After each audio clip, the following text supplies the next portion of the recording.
Priests may never eat meat from any bird or animal that dies a natural death, or that dies after being attacked by other animals. Chapter 45. When you divide the land among the tribes of Israel, you shall first give a section of it to the Lord as his holy portion. This piece shall be 8 1/3 miles long and 6 2/3 miles wide. It shall be all holy ground. A section of this land, 875 square feet, shall be designated for the temple. An additional 87 1/2 foot strip all around is to be left empty. The temple shall be built within the area which is 8 1/3 miles long and 3 1/3 miles wide. All this section shall be holy land. Priests who minister in the sanctuary, for their homes, and for my temple. The strip next to it, 8 1/3 miles long and 3 1/3 miles wide, shall be the residence area for the Levites who work at the temple. Adjacent to the Holy Lands will be a section 8 1/3 miles by 1 2/3 miles for a city open to everyone in Israel. 2 special sections of land shall be set apart for the prince, one on each side of the Holy Lands and city. It is contiguous with them in length, and its eastern and western boundaries are the same as those of the tribal sections. This shall be his allotment. My princes shall no longer oppress and rob my people, but shall assign all the remainder of the land to the people, giving a portion to each tribe. For the Lord God says to the rulers, quit robbing and cheating my people out of their land, and expelling them from their homes. Always be fair and honest. You must use honest scales, honest bushels, A homer shall be your standard unit of measurement for both liquid and dry measure. Smaller units shall be the ephah, 1/10 of a homer for dry measure, and the bath, 1/10 of a homer for liquid. The unit of weight shall be the silver shekel, about 1/2 ounce. It must always be exchanged for 20 gerahs, no less. 5 shekels shall be valued at 5 shekels, no less, and 10 shekels at 10 shekels. 50 shekels shall always equal 1 maneh. This is the tax you must give to the prince, a bushel of wheat or barley for every 60 you reap, and 1% of your olive oil. From each 200 sheep in all your flocks in Israel, give him 1 sheep. These are the meal offerings, burnt offerings, and thank offerings to make atonement for those who bring them, says the Lord God. All the people of Israel shall bring their offerings to the prince. The prince shall be required to furnish the people with sacrifices for public sin offerings, burnt offerings, meal offerings, drink offerings, and thank offerings to make reconciliation for the people of Israel. This shall be done at the time of the religious feasts, the new moon ceremonies, the Sabbaths, and all other similar occasions. The Lord God says, on each New Year's Day, sacrifice a young bull with no blemishes to purify the temple. The priest shall take some of the blood of this sin offering and put it on the doorposts of the temple and upon the 4 corners of the base of the altar and upon the walls at the entry of the inner court. Do this also on the 7th day of that month for anyone who has sinned through error or ignorance, and so the temple will be cleansed. On the 14th day of the same month you shall celebrate the Passover. It will be a 7-day feast. Only bread without yeast shall be eaten during those days. On the day of Passover, the prince shall provide a young bull for a sin offering for himself and all the people of Israel. On each of the 7 days, prepare a burnt offering to the Lord. This daily offering will consist of 7 young bulls and 7 rams without blemish. A young goat will also be given each day for a sin offering. And the prince shall provide 14 bushels of grain for the meal offering, 1 bushel for each bullock and ram, and 21 gallons of olive oil, 1 1/2 gallons to go with each bushel. Early in October, during each of the 7 days of the annual feast, he shall provide these same sacrifices for the sin offering, burnt offerings, meal offerings, and oil offering. Chapter 46. The Lord God says, the inner wall's eastern entrance shall be closed during the 6 work days, but open on the Sabbath and on the days of the new moon celebrations. The prince shall enter the outside entry hall of the passageway and proceed to the inner wall at the other end while the priest offers his burnt offering and peace offering. He shall worship inside the passageway and then return back to the closed until evening.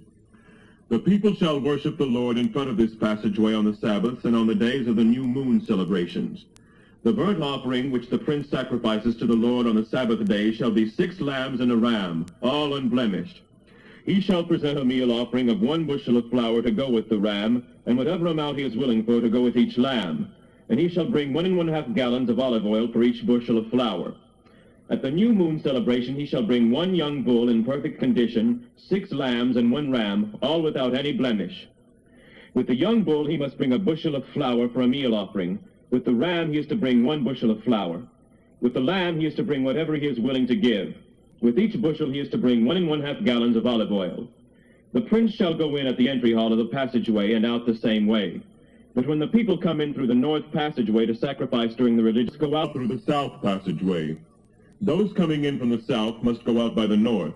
They must never go out the same way they came in, but must always use the opposite passageway. The prince shall enter and leave with the common people on these occasions. To summarize, at the special feasts and sacred festivals, the meal offering shall be 1 bushel with the young bull, 1 bushel with the ram, as much as the prince is willing to give with each lamb, and 1 1/2 gallons of oil with each bushel.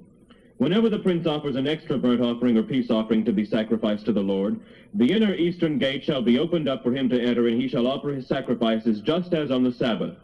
Then he shall turn around and go out, and the passage shall be shut behind him.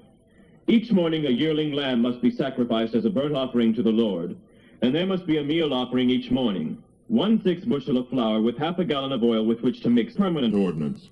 The lamb, the grain offering, and the olive oil shall be provided every morning for the daily sacrifice. The Lord God says, if the prince gives a gift of land to one of his sons, it will belong to him forever. But if he gives a gift of land to one of his servants, the servant may keep it only until the year of release, every 7th year, when he is set free. Then the land returns to the prince. Only gifts to his sons are permanent. And the prince may never take anyone's property by force. If he gives property to his sons, it must be from his own land, for I don't want my people losing their property and having to move away. After that, using the door through the wall at the side of the main passageway, he led me through the entrance to the block of sacred chambers that face north. There, at the extreme west end of these rooms, I saw a place where, my guide told me, the priests boil the meat of the trespass offering and sin offering and bake the offerings into bread. They do it here to avoid the necessity of carrying the sacrifices through the outer court, in case they sanctify the people. Then he brought me out to the outer court again, and led me to each of the 4 corners of the court. I saw that in each corner there was a room 70 feet long by 52.5 feet wide, enclosed by walls. Around the inside of these walls there ran a line of brick boiling vats with ovens underneath. He said these rooms were where the temple assistants, the Levites, boil the sacrifices the people offer. Chapter 47. Then he brought me back to the door of the temple. I saw a stream flowing eastward from beneath the temple and passing to the right of the altar, that is, on its south side. Then he brought me outside the wall through the north passageway and around to the eastern entrance, where going along on the south side of the eastern passageway. Measuring as he went, he took me 1,500 feet east along the stream and told me to go across. At that point, the water was up to my ankles. He measured off another 1,500 feet and told me to cross again. This time, the water was up to my knees. 1,500 feet after that, it was up to my waist. Another 1,500 feet, and it had become a river so deep I wouldn't be able to get across unless I were to swim. It was too deep to cross on foot. He told me to keep in mind what I had seen. Then he led me back along the bank. And now, to my surprise, many trees were growing on both sides of the river. He told me, This river flows east through the desert and the Jordan Valley to the Dead Sea, where it will heal the salty waters and make them fresh and pure. Everything touching the water of this river shall live. Fish will abound and the dead will be healed. Wherever this water flows, everything will live. Fishermen will stand along the shores of the Dead Sea, fishing all the way from En-Gedi to En-Eglaim. The shores will be filled with nets drying in the sun. Fish of every kind will fill the Dead Sea, just as they do the Mediterranean.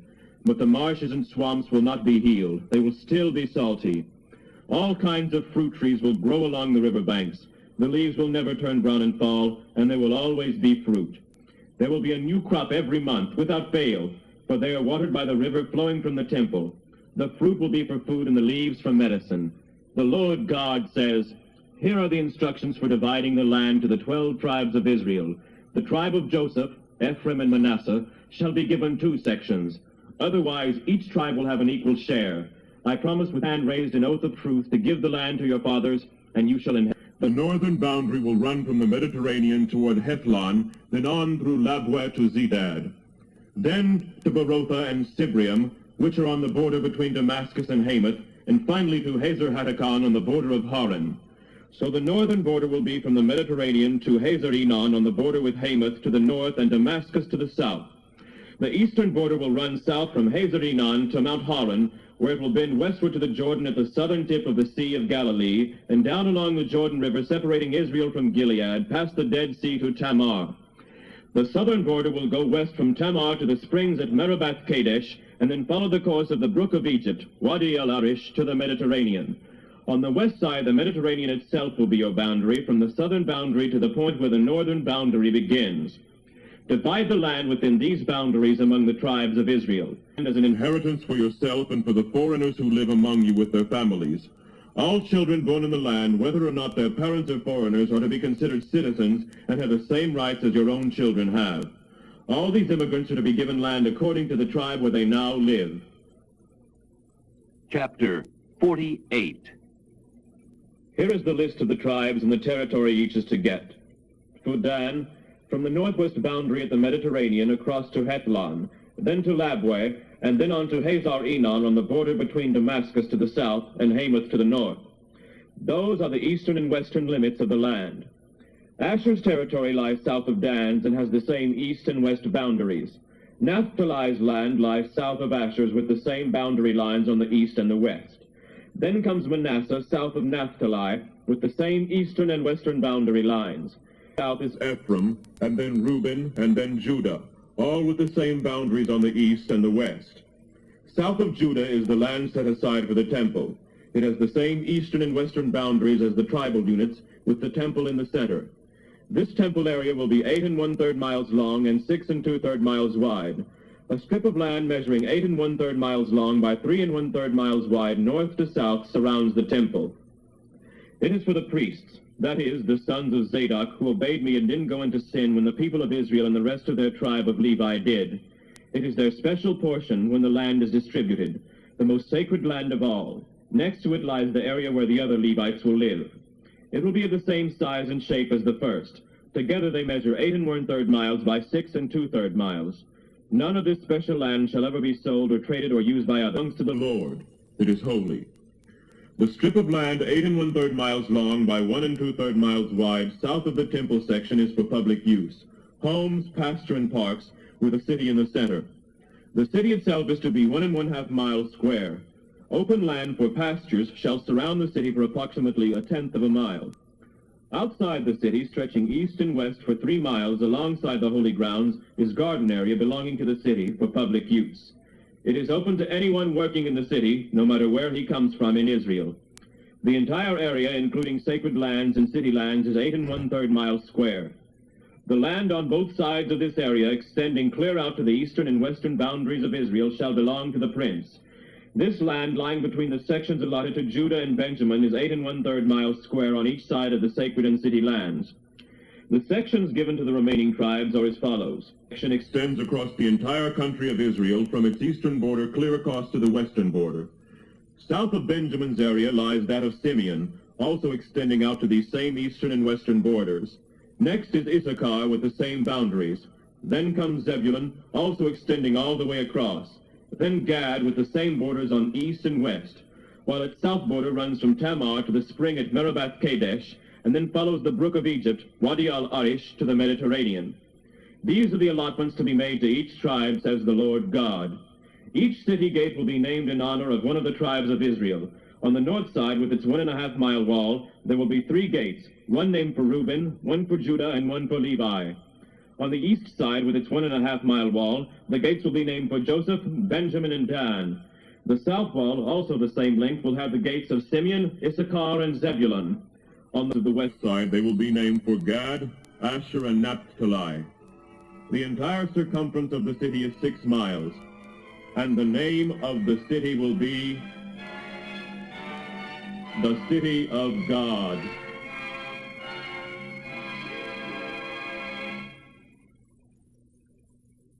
Daniel, chapter 1. Three years after King Jehoiakim began to rule in Judah, Babylon's King Nebuchadnezzar attacked Jerusalem with his armies, and the Lord gave him victory over Jehoiakim. When he returned to Babylon, he took along some of the sacred cups from the temple of God and placed them in the treasury of his God in the land of Shinar.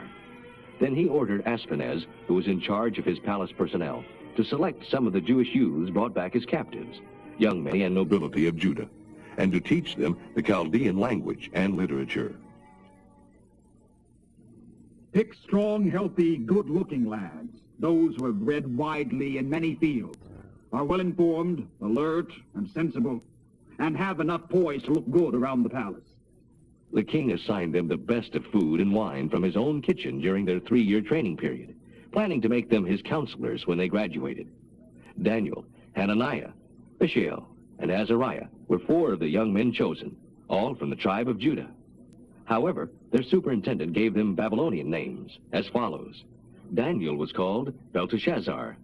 Hananiah was called Shadrach. Mishael was called Meshach. Azariah was called Abednego. But Daniel made up his mind not to eat the food and wine given to them by the king. He asked the super to eat other things instead. Now, as it happened, God had given the superintendent a special appreciation for Daniel and sympathy for his predicament. But he was alarmed by Daniel's suggestion.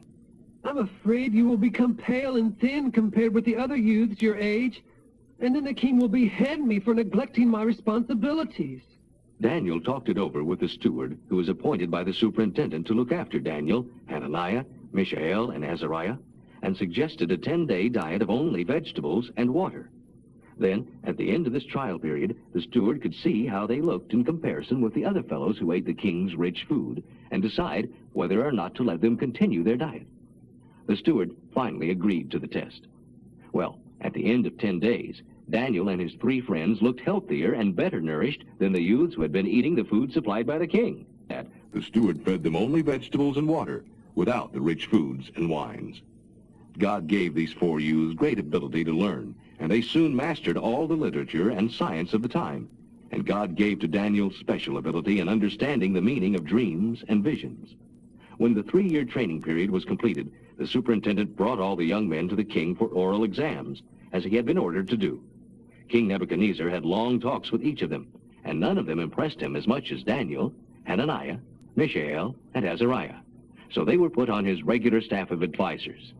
And in all matters requiring information and balanced judgment, the king found these young men's advice 10 times better than that of all the skilled magicians and wise astrologers in his realm. Daniel held this appointment as the king's counselor until the 1st year of the reign of King Cyrus. Chapter 2. One night in the 2nd year of his reign, Nebuchadnezzar had a terrifying nightmare and awoke trembling with fear. And to make matters worse, he couldn't remember his dream. He immediately called in all his magicians, incantationists, sorcerers, and astrologers, and demanded that they tell him what his dream had been. As they stood before him, he said, I've had a terrible nightmare, and I can't remember what it was. Tell me, for I fear some tragedy awaits me. Then the astrologers, speaking in Aramaic, said to the king, Sir, tell us the dream, and then we can tell you what it means. I tell you the dream is gone. I can't remember it. And if you won't tell me what it was and what it means, I'll have you torn limb from limb and your houses made into heaps of rubble. But I will give you many wonderful gifts and honors if you tell me what the dream was and what it means. How can we tell you what the dream means unless you tell us what it was? I can see your trick. You're trying to stall for time until the calamity befalls me that the dream foretells. But if you don't tell me the dream, you certainly can't expect me to believe your interpretation. The Chaldeans replied to the king, There isn't a man alive who can tell others what they have dreamed, and there isn't a king in the world who would ask such a thing. This is an impossible thing the king requires. No one except the gods can tell you your dream, and they are not here to help. Upon hearing this, the king was furious and sent out orders to execute all the wise men of Babylon. And Daniel and his companions were rounded up with the others to be killed. But when Arioch, the chief executioner, came to kill them, Daniel handled the situation with great wisdom by... Why is the king so angry? What is the matter? Then Arioch told him all that had happened. So Daniel went in to see the king. Give me a little time, and I will tell you the dream and what it means. Then he went home and told Hananiah, Mishael, and Azariah, his companions. They asked the God of heaven to show them his mercy by telling them the secret, so they would not die with the others. And that night, in a vision, God told Daniel what the king had dreamed. Then Daniel praised the God of heaven, saying, Blessed be the name of God, forever and ever, for he alone has all wisdom and all power. World events are under his control. He removes kings and sets others on their thrones. He gives wise men their wisdom and scholars their intelligence. He reveals profound mysteries beyond man's. He knows all hidden things, for he is light, and darkness is no obstacle to him. I thank and praise you, O God of my fathers, for you have given me wisdom and glowing health, and now even this vision of the king's dream and the understanding of what it means. Then Daniel went in to see Arioch, who had been ordered to execute the wise men of Babylon, and said, Don't kill them. Take me to the king, and I will tell him what he wants to know. Then Arioch hurried Daniel in to the king and said, I found one of the Jewish captives who will tell you your dream. The king said to Daniel, Is this true? Can you tell me what my dream was and what it means? No wise man, astrologer, magician, or wizard can tell the king such things. But there is a God in heaven who reveals secrets, and your dream. What will happen in the future? This was your dream.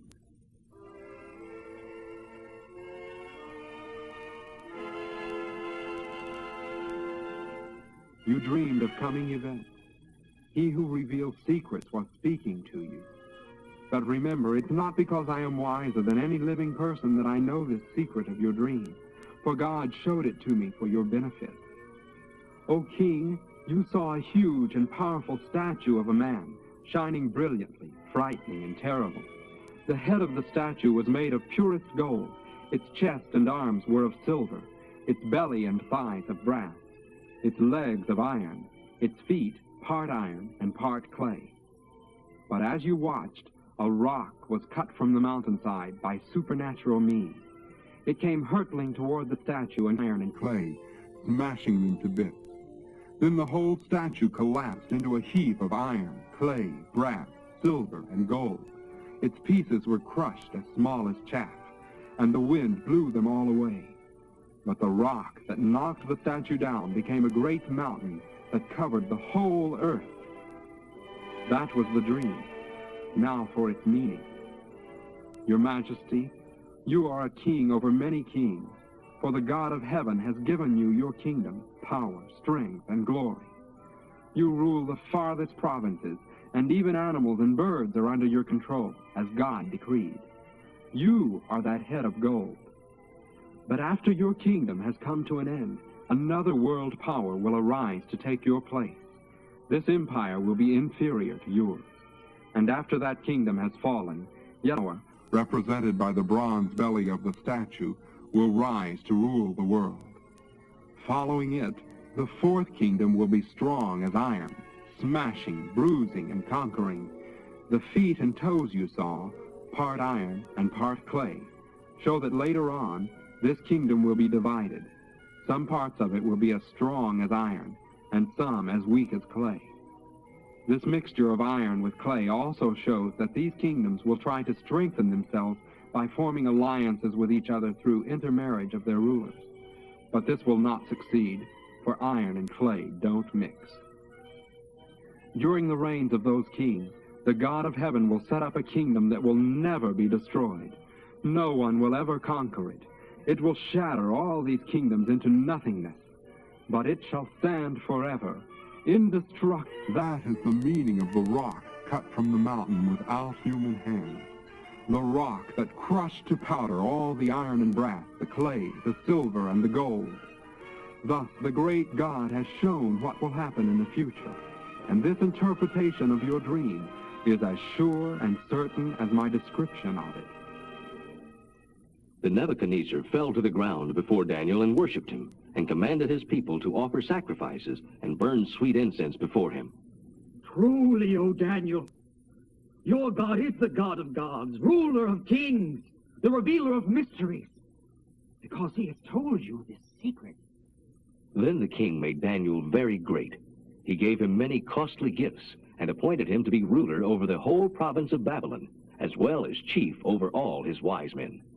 Then, at Daniel's request, the king of Meshach and Abednego as Daniel's assistants to be in charge of all the affairs of the province of Babylon. Daniel served as chief magistrate in the king's court. Chapter 3. King Nebuchadnezzar made a golden statue, 90 feet high and 9 feet wide, and set it upon the plain of Dura in the province of Babylon. Then he sent messages to all the princes, governors, captains, judges, treasurers, counselors, sheriffs, and rulers of all the provinces of his empire to come to the dedication of his statue.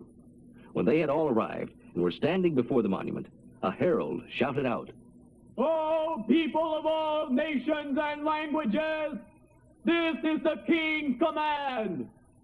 When the band strikes up, you are to fall flat on the ground to worship King Nebuchadnezzar's golden... Anyone who refuses to obey will immediately be thrown into a flaming furnace." So when the band began to play, everyone, whatsoever his nation, language, or religion, fell to the ground and worshipped the statue. But some officials went to the king and accused some of the Jews of refusing to worship. Your Majesty, you made a law that everyone must fall down and worship the golden statue when the band begins to play, and that anyone who refuses will be thrown into a flaming furnace. But there are some Jews out there, Shadrach, Meshach, and Abednego, whom you have put in charge of Babylonian affairs, who have defied you, refusing to serve your gods or to worship the golden statue you set up. Then Nebuchadnezzar, in a terrible rage, ordered Shadrach, Meshach, and Abednego to be brought in before him. Is it true, O Shadrach and Abednego, that you are refusing to serve my gods or to worship the golden statue I set up? I'll give you one more chance. When the music plays, if you fall down and worship the statue, all will be well. But if you refuse, you will be thrown into a flaming furnace within the hour. And what god can deliver you out of my hands then? Shadrach, Meshach, and Abednego replied, "O Nebuchadnezzar, we are not worried about what will happen to us. If we are thrown into the flaming furnace, our God is able to deliver us, and he will deliver us out of your hand, your majesty. But if he doesn't, please understand, sir, that even then we will never, under any circumstance, serve your gods or worship the golden statue you have erected." Was filled with fury, and his face became dark with anger at Shadrach, Meshach, and Abednego. He commanded that the furnace be heated up 7 times hotter than usual, and called for some of the strongest men of his army to bind Shadrach, Meshach, and Abednego, and throw them into the fire. So they bound them tight with ropes, and threw them into the furnace, fully clothed. And because the king, in his anger, had demanded such a hot fire in the furnace, the flames leaped out and killed the soldiers as they threw them in. So Shadrach, Meshach, and Abednego fell down, bound, into the roaring flames. But suddenly, as he was watching, Nebuchadnezzar jumped up in amazement and exclaimed to his advisors, Didn't we throw 3 men into the furnace? Yes, we did indeed, your majesty. Well, look! I see 4 men, unbound, walking around in the fire and hurt by the flames. And the 4th looks like a god. Then Nebuchadnezzar came as close as he could to the open door of the flaming furnace and yelled, Shadrach, Meshach, and Abednego! Servants of the Most High God, come out! Come here! So they stepped out of the fire.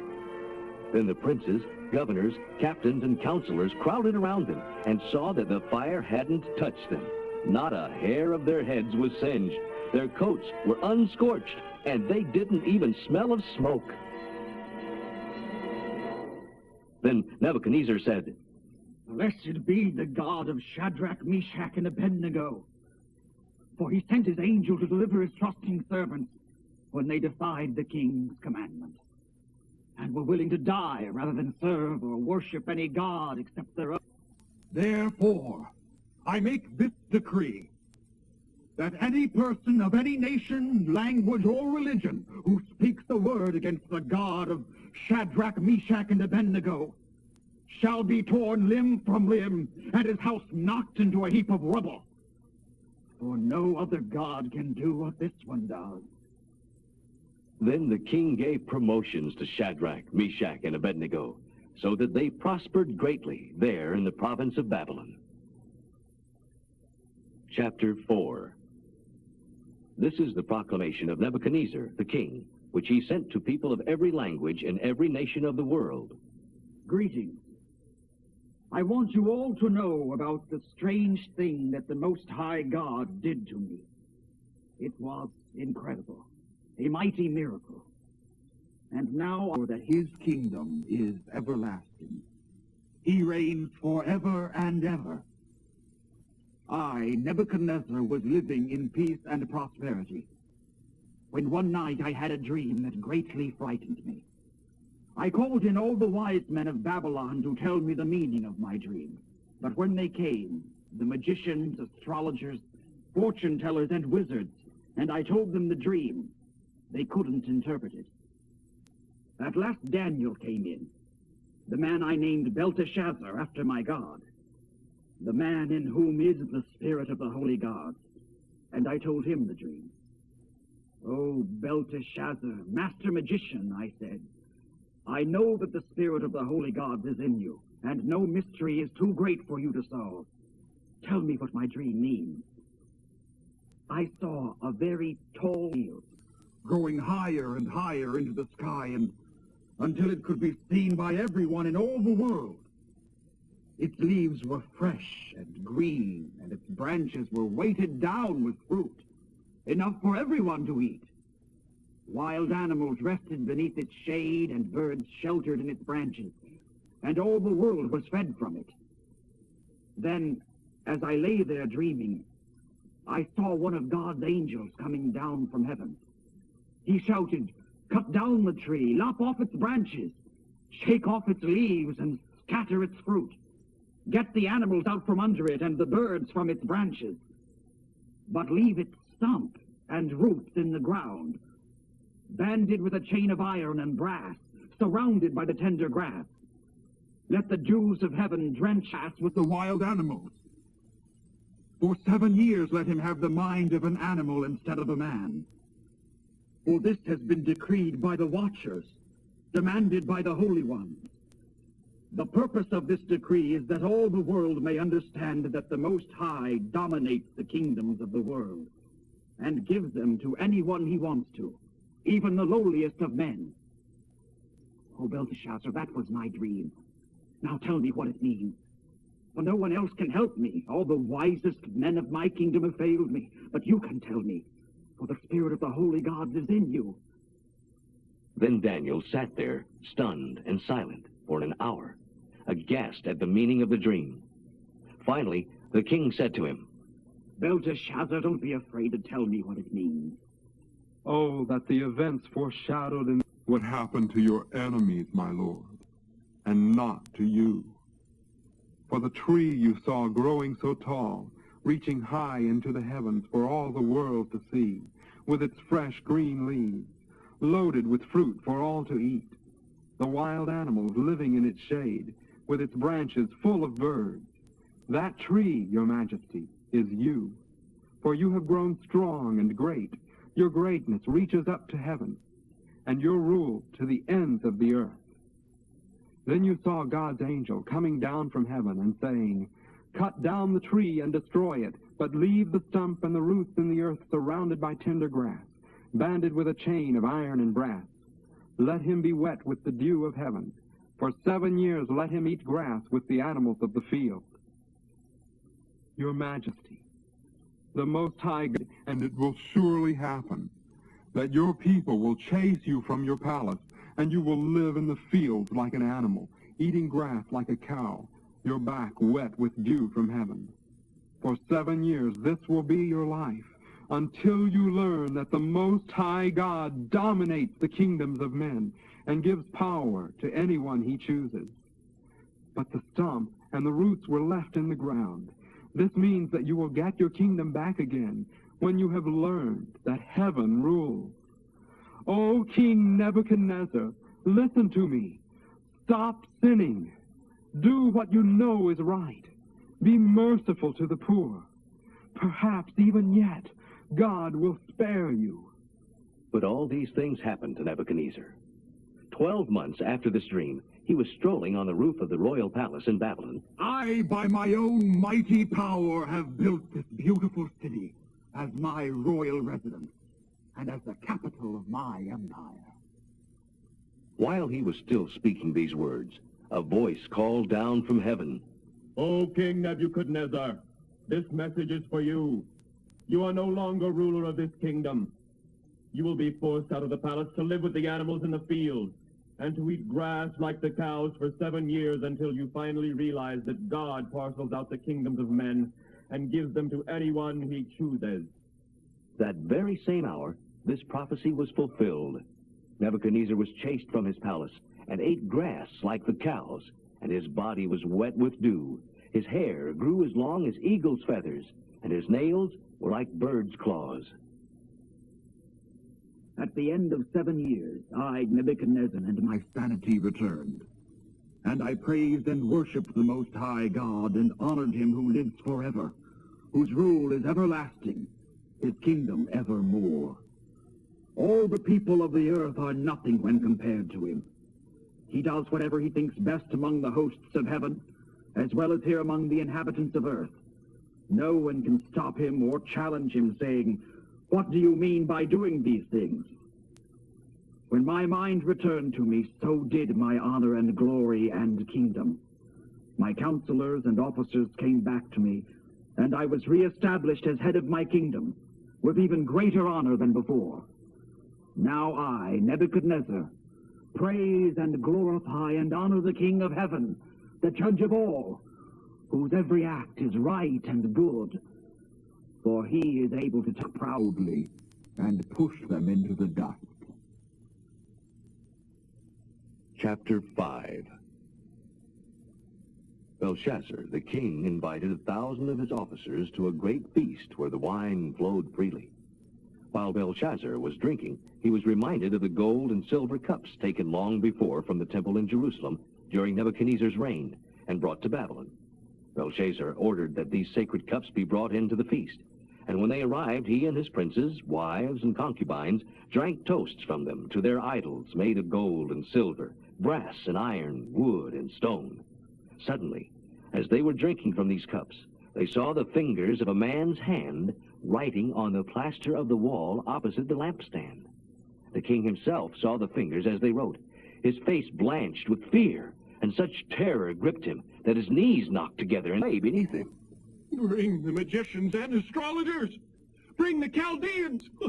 Whoever reads that writing on the wall and tells me what it means will be dressed in purple robes of royal honor with a gold chain around his neck and become the third ruler in the kingdom.